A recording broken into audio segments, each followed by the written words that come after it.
another video, I've talked about face associations, which are grouped together when you make a move or pull operation.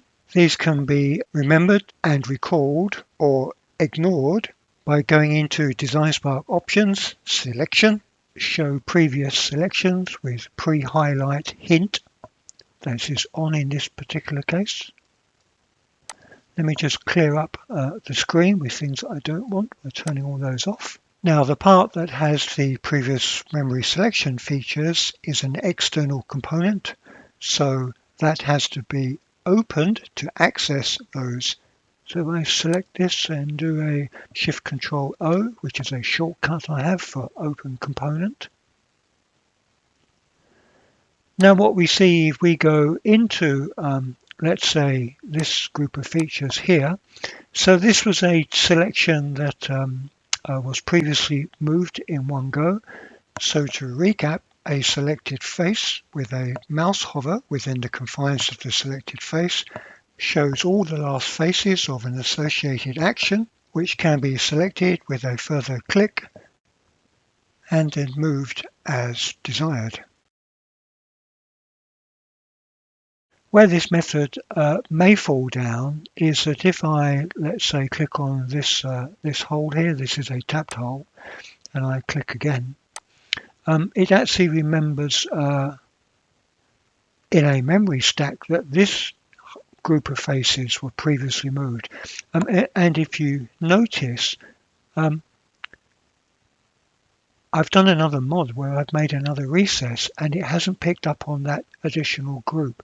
So in this particular case, that group of selected faces is missing those. Of course, what I could do, I could now add those faces, which is fine, and then make the move like so. And now, despite making other moves to the model, like moving this face, if I now go back to the previous move, select, hover the mouse, confirm the pre-selection, then I get all of those faces recalled from the memory stack. But if I want to make this hole, and I'm searching by clicking through these remembered faces, it may take a number of clicks to get to them, so that's not a very efficient way of going about it. Of course, what you could do, you could click again, reject by clicking into a white space, then Control select each hole, and then they are associated once again. Let's just make an offset of 0.5. And then, for instance, if you went back here, there's those, and if you went to those, there's those. So that's an acceptable way, I think, of getting back to your remembered faces. But there is another way which might be more suitable for you, and that's to start allocating faces with colors. So from this part here, what I might like to do, I might like to change all of these pocket features, have all of these features associated and move them all in one go. Presently, if I click on any face, you can see there is pre-selection highlights, and this may not really reflect what I now want to do. So let me now change these this pocket with all these features into a single color. Let's quickly view on this face, and I'll do a lasso select. Box select would have worked equally well.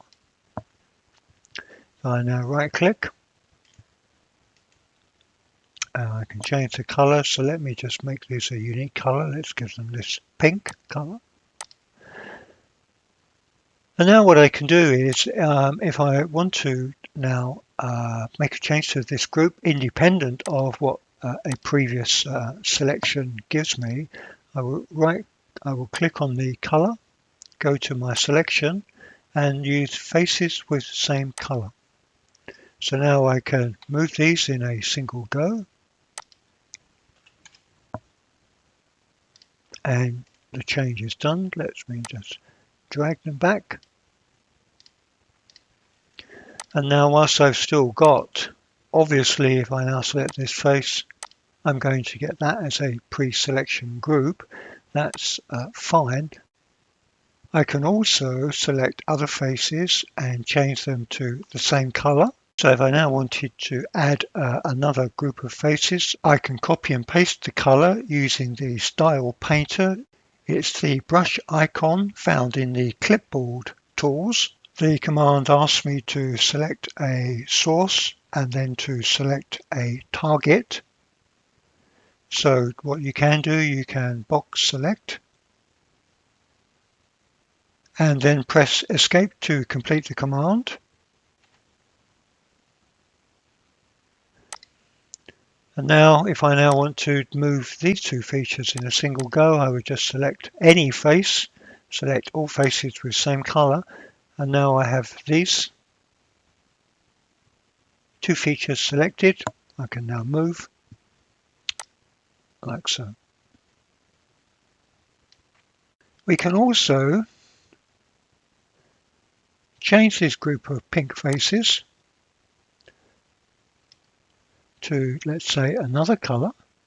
So let's now change these to, let's say, sky blue. And then what we can do is we can pick this color, select by same color, so we can move them. And if we wanted, we could also pick the pink and the blue, select faces same color, faces with same color. So you can interactively change between them, or you can select them both. And now you can move them both. So let's now do these, select with faces same color, let's move. And now these.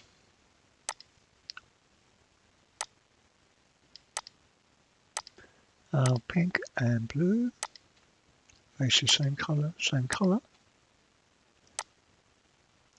So that's another way to basically select with multiple colors, and then in the selection menu choose the groups that are associated with that color. And of course there's also the pre-selection highlight hint that you can take advantage of if set in options. And at any time you can always box select the body, right click, go into the color menu, remove face color override or remove color override. Let's just do face color override. And all the colors are set back to the original layer color. If appropriate for the design, layer colors can also be used across parts. So in this particular case here with the plate, I have a plate blanking, which is also the same color. Let me just show you by activating it. I now go to the top part and I view on this face. You can see it's the same color. So with the top part active, or rather the document active, I can select any color. And with search all bodies, which searches underneath the active component, faces with same color, I now get multiple faces from multiple bodies. I can right click, locate instructor tree. Now this will show you where the bodies are.